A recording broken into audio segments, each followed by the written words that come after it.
Thank you, Ceann Corla. Taoiseach, the world awoke this morning to learn that Donald Trump has been elected as the President of the United States of America.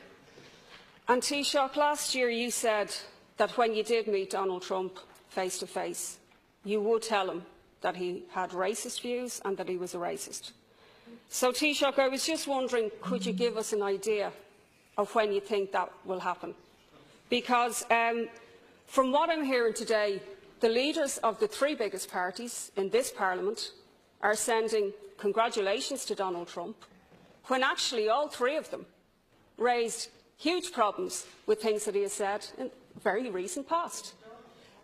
Bertie Ahern is on the radio telling us we should now have a love-in with a man who is a racist, a misogynist, a homophobe, and many other things besides. Now, Taoiseach, I'd ask you, rather than sending congratulations to Donald Trump, that this Parliament and the people of this country would prefer if we sent sympathy and support to every single person of colour, every immigrant, every LGBT person, every Muslim, and of course every woman in America who is in danger of Trump acting out some of his policies.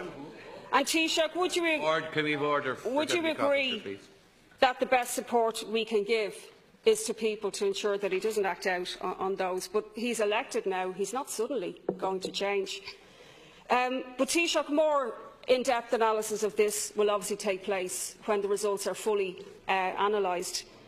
But it does speak volumes, really, about the neoliberal policies that have alienated so many millions of people in America over the last few years, the richest country in the world. Policies quite similar to your own, Taoiseach, in that the Wall Street barons were bailed out and rescued, are now enjoying the fruits of the recovery in America. The 20 richest people in America now have the same wealth as the bottom half of American society.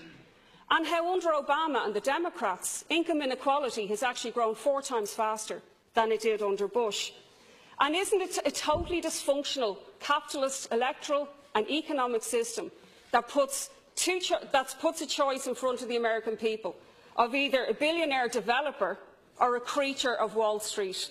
And that inequality that I spoke of, Taoiseach, could never be tapped by a candidate like Hillary Clinton, a candidate who represents Walmart with their food banks for their own workers, who supports fracking and refused to stand with the indigenous people in Standing Rock, and who publicly rejoiced when bombs dropped on Libya and drones dropped on Pakistan. So, Taoiseach, could you tell us when you will be true to what you said about Donald Trump before the election? Thank you, Deputy Coppinger. Taoiseach.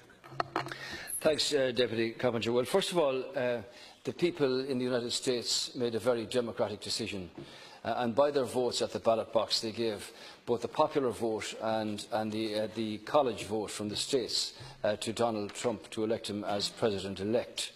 I recall a comment made here in the Dáil when I think it was Deputy Boyd Barrett asked me if I would agree that comments made in the heat of battle in a primary election by the President-elect, I think before he was nominated formally as a candidate, were racist and dangerous, and I said yes in respect of those comments. I listened very carefully to the President-elect this morning, and the first thing he said was that it's now time to heal wounds, it's now time to build partnerships, and it's now time to work constructively with the people of the United States, all the people of the United States, and every other country and peoples that want to work with them. I have difference of opinion with you, but in the democratic sense I was happy to congratulate you when the same democracy elected you and returned to this House to allow you to say what you're just talking about now.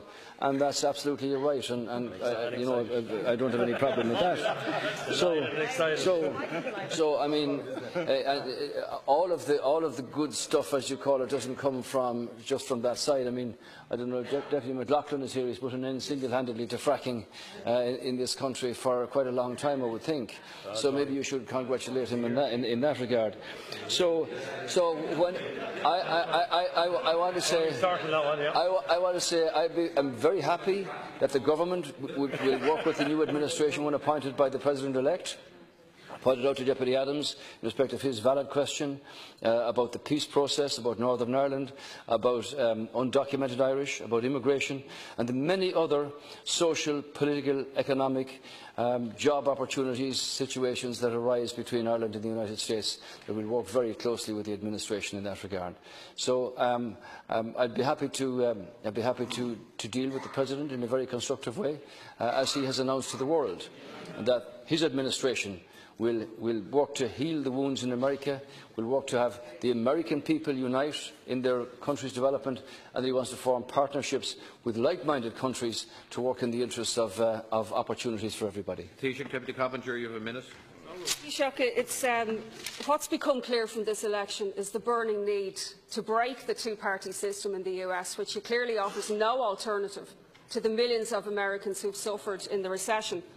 And wouldn't it have been much better, Taoiseach, if the anger and discontent that's clearly evident in this result was reflected not in a right-wing demagogue and right-wing populist like Donald Trump, but in somebody like Bernie Sanders, who, if he hadn't been stopped and rigged by the Democrat primaries and should have gone independent, and we may have had a different result today. But Taoiseach, I just wanted to say something about who we should be building bridges with in America right now. It's not Donald Trump, who hasn't changed and won't change.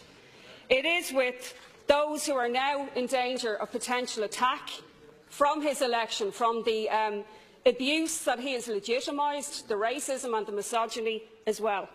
We need to send a message of support to all of those people, but also we need to urgently build a powerful anti-establishment alternative to cut across the hatred and division that Trump represents, to have a new alternative not tied to the Democrats, that's corporate and pro-war, but that is a real party for the 99%. And I hope that people will organise in America right now to stop Trump, should he take action.